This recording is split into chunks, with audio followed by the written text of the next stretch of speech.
বছরের শুরুতেই সারা দেশ জুড়ে ট্রাফিক জ্যাম, কারণ ধর্মঘট ডেকেছেন ট্রাক চালকরা। গোটা দেশ জুড়ে 3 দিনের ধর্মঘট ডেকেছেন তারা। এই ধর্মঘটের প্রভাব পড়ল হুগলি জেলাতেও। এদিন আরামবাগের বাস চালকেরা সকাল থেকে ধর্মঘটে সামিল হয়। আরামবাগ থেকে বর্ধমান বাস চলাচল বন্ধ থাকে। তাদের দাবি, অবিলম্বে হিট অ্যান্ড রান আইন বাতিল করতে হবে। এই ধর্মঘটের ফলে সাধারণ যাত্রীদের নাজেহাল অবস্থা হয়। ট্রাক চালকদের দাবি, নয়া হিট অ্যান্ড রান আইনটি অত্যন্ত কঠোর এবং এতে বিশেষ করে ট্রাকের মতো বড় গাড়ির চালকদের বিরুদ্ধে পক্ষপাত করা হচ্ছে। তারা বলছেন, নয়া আইনে অলিখিতভাবে বড় গাড়ির ওপর দোষ চাপানোর ইঙ্গিত আছে। জানা গেছে, ভারতীয় ন্যায় সংহিতার 104 নম্বর ধারাকেই বলা হচ্ছে হিট অ্যান্ড রান আইন। গাফিলতির জন্য মৃত্যু ঘটলে এই আইনে শাস্তিমূলক ব্যবস্থা গ্রহণের কথা বলা হয়েছে। এই আইনের ধারায় বলা হয়েছে, কারো গাফিলতিতে যদি কোনো ব্যক্তির মৃত্যু হয়, সেই ক্ষেত্রে সর্বোচ্চ 5 বছরের কারাদণ্ড দেওয়া যেতে পারে। সেই সঙ্গে জরিমানাও করা যেতে পারে।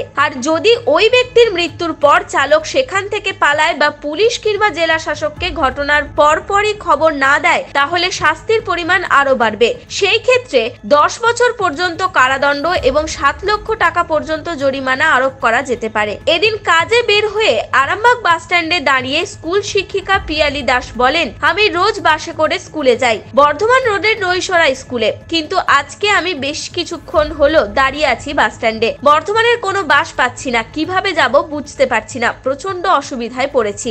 গতকাল মোটামুটি ঠিকঠাকই ছিল, আমি রোজই স্কুল যাই, এই বর্ধমান রুটে আমি নৈশরায় যাই, কিন্তু আজকে আমি বেশ কিছুক্ষণ হলেও দাঁড়িয়ে আছি, বর্ধমানের কোনো বাসই আমি পাচ্ছি না, কিভাবে যাব বুঝতে পারছি না, একটু প্রবলেম তো হচ্ছে। আমি আরামবাগ থেকে নৈশরায় যাব, আমি স্কুলে যাচ্ছি। হ্যাঁ, অবশ্যই ওই রুটে যদি বাস বন্ধ থাকে তো আমরা হয়তো এইভাবেই সমস্যায় পড়ব। আরামবাগ মহকুমার bus driver and helpers workers ইউনিয়নের সংগঠন জেলা INTTUCর সাধারণ সম্পাদক শফিকুল ইসলাম বলেন, এটা আরামবাগ বর্ধমান নয়, সারা ভারতবর্ষ ব্যাপী চলছে। কারণ কেন্দ্রীয় সরকার একটা শ্রম আইন এনেছে, সেই শ্রম আইনে শ্রমিক মারা আইন আনা হয়েছে। দেখুন, আমাদের মানবিক মুখ্যমন্ত্রী তৃণমূল কংগ্রেসের সরকারের পক্ষ থেকে আমাদের সরকার বন্ধের বিপক্ষে, আর আমাদের সরকার বন্ধকে কোনোদিন সমর্থন জানাবে না। তো সমস্যা হয়েছে, একটা কেন্দ্রীয় সরকার একটা শ্রমমরা আইন এনেছে, এই শ্রমনীতি, শ্রমমরা আইন, মানুষ মারা আইন, এই আইনের বিরুদ্ধে কিছু বাসের চালক, ট্রাকের চালক ধর্মঘট করেছিল।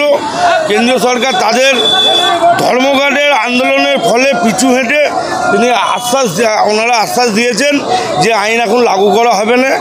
এমন সময় একটা তিনি আশ্বাস দিয়েছেন, তখন অনেক রাত হয়ে গেছিলো, যার ফলে বেশ কিছু স্টাফ, গাড়ি চালকরা আজকে অযথা গাড়ি বন্ধ রেখেছে।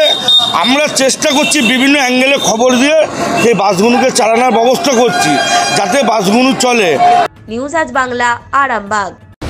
নার্সিং ট্রেনিং করিয়ে মেয়েদের প্রতিষ্ঠিত করতে চান? তাহলে আজই আসুন ওয়েস্ট বেঙ্গল নার্সিং কাউন্সিল দ্বারা অনুমোদিত nursing college Sadia institute of nursing এ। আমাদের ঠিকানা আমতলা মোড়, বসন্তপুর, আরামবাগ। ফোন নাম্বার 8670689617 অথবা 8617590035। জিএনএম এর পর এবার বিএসসি নার্সিং। সঠিক পরিকাঠামোয় নার্সিং ট্রেনিং এর একটাই নির্ভরযোগ্য ঠিকানা, সাদিয়া ইনস্টিটিউট অফ নার্সিং।